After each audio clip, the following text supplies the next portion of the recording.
Road ప్రమాదాల్లో చాలా వరకు హైవేపై వెళ్తుండగా ఒక్కసారిగా టైరు పగిలి బోల్తా పడింది అనే వార్తలు మనం చూస్తుంటాం. దీనికి కారణం ఏంటో అసలు తెలుసా? మన వాహన వేగం టైరు భరించే గరిష్ట సామర్థ్యాన్ని దాటిపోవడమే. సాధారణంగా మనం టైరు కొనేటప్పుడు బ్రాండ్, రేట్ మాత్రమే చూస్తాం. కానీ దానిపై ఉండే స్పీడ్ రేటింగ్ అక్షరాన్ని పూర్తిగా లైట్ తీసుకుంటాం.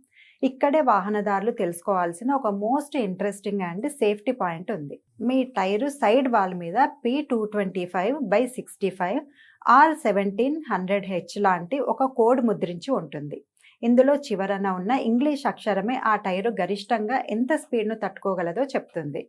ఉదాహరణకు అక్కడ ఎస్ ఉంటే గంటకు 180 కిలోమీటర్లు, టీ ఉంటే 190 కిలోమీటర్లు, అలాగే హెచ్ ఉంటే గంటకు 210 కిలోమీటర్ల వేగాన్ని ఆ టైరు సేఫ్గా హ్యాండిల్ చేయగలదని అర్థం.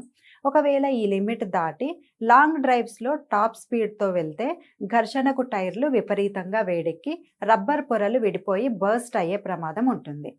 అందుకే హైవేలపై ఎక్కువగా ప్రయాణించేవారు హెచ్ లేదా వి రేటింగ్ ఉన్న టైర్లను ఎంచుకోవడం సేఫ్ అని నిపుణులు సూచిస్తున్నారు.